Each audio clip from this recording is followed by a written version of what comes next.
According to the World Health Organization, 700,000 people in the world suffer from depression. This is almost every 10th person in the world. Even though we live in a modern society, depression is still stigmatized. Many people simply do not know that they have it or are uncomfortable talking about it.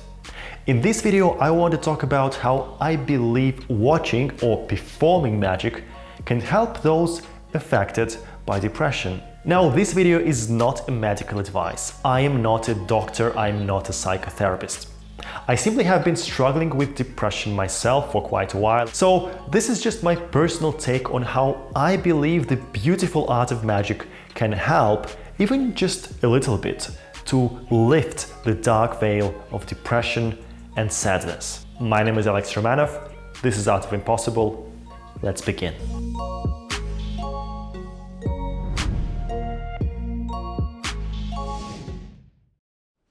One of the biggest consequences of being a human is that we are self-conscious. It means that we are aware of our own death. In the early times, a religion would give us all the answers we need, but today we live in a secular postmodern society and there is no more objective truth to the question of the meaning of life and death. Each of us has to find our own answer. This is why the French existentialist philosopher of the 20th century, Albert Camus, said, "Deciding whether or not life is worth living is to answer the fundamental question in philosophy." Or, as Hamlet said centuries before Camus, to be or not to be. One peculiar thing about depression is that it makes people ruminate about the meaning of existence and the problem of death much more than people who do not have depression do. Magic as a performing art invites us to contemplate the subject of death in a safe environment and provides us with a little bit of hope. Death has been a part of magic shows for as long as this art form existed. From medieval decapitation illusions to death-defying stunts of Harry Houdini, from reenactments of spiritual seances of masculine to the sewing illusion of P.T. Selbit. All those acts tell a story of someone being able to conquer death either by resurrection or by contacting spirits from the other side. Of course, no magician claims that it was done for real, and yet magicians allow their audiences to have an emotional experience of overcoming death, as well as allowing spectators just have fun with it. Magic can also provide a performer with a deeper sense of meaning, which in turn can help deal with the fear of death. When we perform magic, we have an opportunity to create a unique, once-in-a-lifetime experience for our spectators. Look at that card, see what it is. That is unbelievable. That is just terrific. How'd you do that? How'd you do that? Many magicians have a story of someone approaching them and saying that they had kept these signed playing cards for years in their wallet as a memory. Isn't it extraordinary? Magic allows us to share something very special with people. Get the fuck out of my house. Think about the story of Werner Reich, who survived Auschwitz.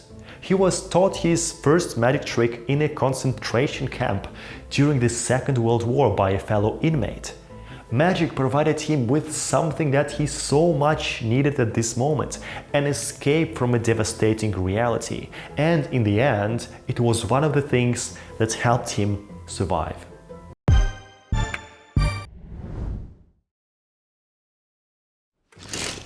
Loneliness might be both the reason and the consequence of depression, and magic can be a wonderful antidote to it. First, there is the magic community, which for many people becomes their second family. Then, magic by its nature is a social activity. Even if you do not perform professionally, you still do a trick or two for your friends and family once in a while, and it can provide you with external validation and boost your self-esteem. Moreover, symbolically, magic is all about creating connections. As humans, we are all locked in our own bodies and our own minds, and it is difficult, if not impossible, to completely understand another human being. Magic can give us an emotional experience of this unique bonding with other people. The best example for this is mentalism. Now just think about it. Every time a performer apparently reads the mind of a spectator, he or she demonstrates that we can connect with people on a deeper level. Knowing that someone reads your mind may be on the one hand a bit uncomfortable, but on the other hand, it can be a deep and moving experience. For example, one of the things that Derek Delgaudio did in his critically acclaimed theater show In and On Itself was that he provided his audience with an experience beyond magic tricks, with an experience of being seen and understood.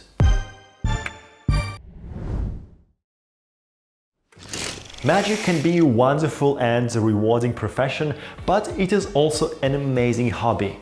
The great thing about magic is that it always gives you something to do or think about. Look at it and put it back in the deck. And do you remember your card? Well, of course I do. I have an eidetic memory. And this is one of the best remedies for depression and anxiety, to be able to escape your cycle of negative thoughts and focus on this very present moment. One of the greatest magicians of the 20th century, Di Vernon, once wrote, "Sometimes time doesn't mean anything to me.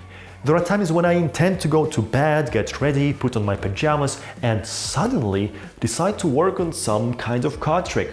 It's kind of frightening. I look out of the window and the sun is coming up, and I say to myself, I've only been here for an hour and a half." The ability to focus on something that you love is essential for our happiness. And for us, magicians, this opportunity is always there. You know what I did last time when I realized that I was moving towards another episode of depression? I started learning mnemonica. It occupied my mind for a couple of weeks, and it was exactly what I needed. Moreover, magic is a very tactile activity. You touch cards, coins, silks, rabbits, and it is a very satisfying and relaxing experience. God. And finally, I once had a friend who thanked me for being so passionate about magic and sharing it with him, because it motivated him to find his own passion and learn and practice it and become happier. You never know how you can influence other people's lives by just being passionate about magic. I feel incredibly lucky and grateful that when I was 13 years old, I picked up a deck of cards and opened Mark Wilson's complete course in magic. Andrew Solomon, author of a very good book on the topic of depression, wrote, "The opposite of depression is not happiness, it is vitality." And this is true. Vitality is about energy, interest, passion, ability to feel and experience this world. Doing magic can provide us with all those things. Even more importantly, it provides us with a chance to share this experience with others. Di Vernon said, "I've always tried to live in the present moment and enjoy what was going on and the wonderful people I was spending my time with. Being content and happy in this very moment of life, now that's the trick." Well said, Professor. Thank you so much for watching this video.